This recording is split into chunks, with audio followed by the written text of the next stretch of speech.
So, there's this guy. His name's Frank Bourassa. And Frank? He's about to pull off one of the boldest money-making schemes in modern history. Literally. We're in Trois-Rivières, Quebec, a small Canadian town where Frank owns this modest little factory that makes brake pads. He's your average small business owner.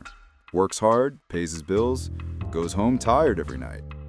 But one day, he just snaps. He's sick of grinding for scraps while other people are out there making millions. So he sells his brake pad business, takes the cash, and says to himself, there's gotta be an easier way to make money. And that's when it hits him. Why make money for other people when you could literally make the money yourself? Not legally, of course. Frank decides he's going to print his own cash. Counterfeit. Fake, but good enough to fool anyone. And once that idea clicks, it consumes him. Frank doesn't jump in blind. He goes full nerd.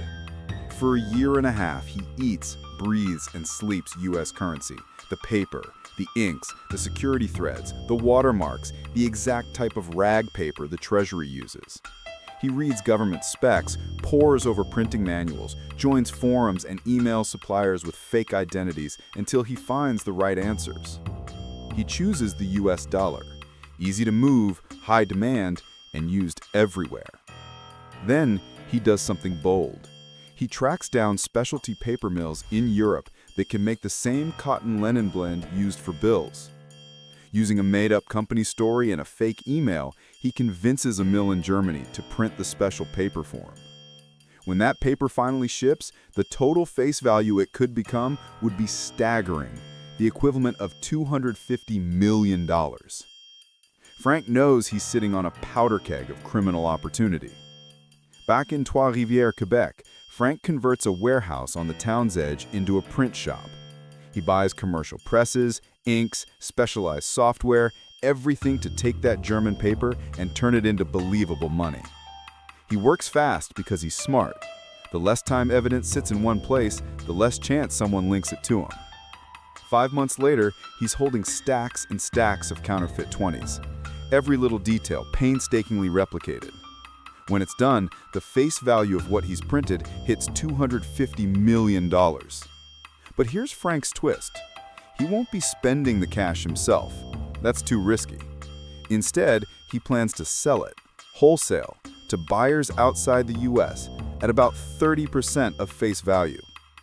Do the math on that, and his take-home could be around $80 million, if everything goes perfectly. Frank lines up buyers. At first, it's a few contacts outside the US, shadowy middlemen who want bundles of 20s shipped in discrete parcels.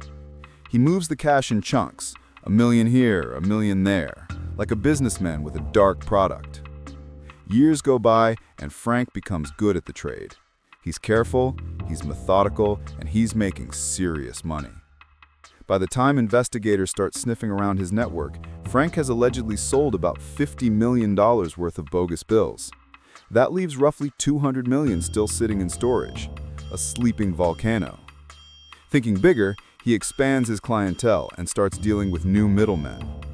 That decision, as it often happens, is the turning point. Unknown to Frank, one of the new buyers is actually an undercover operation.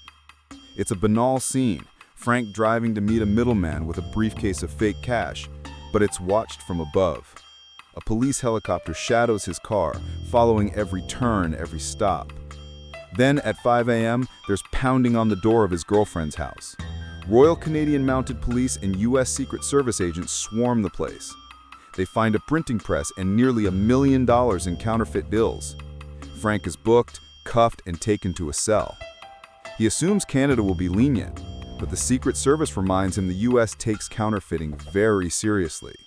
Extradition and decades behind bars are on the table. Here's where Frank's luck and legal muscle kick in. His defense argues that the helicopter never caught him passing money to anyone on camera, and therefore their surveillance trail that led to the search warrant was flawed.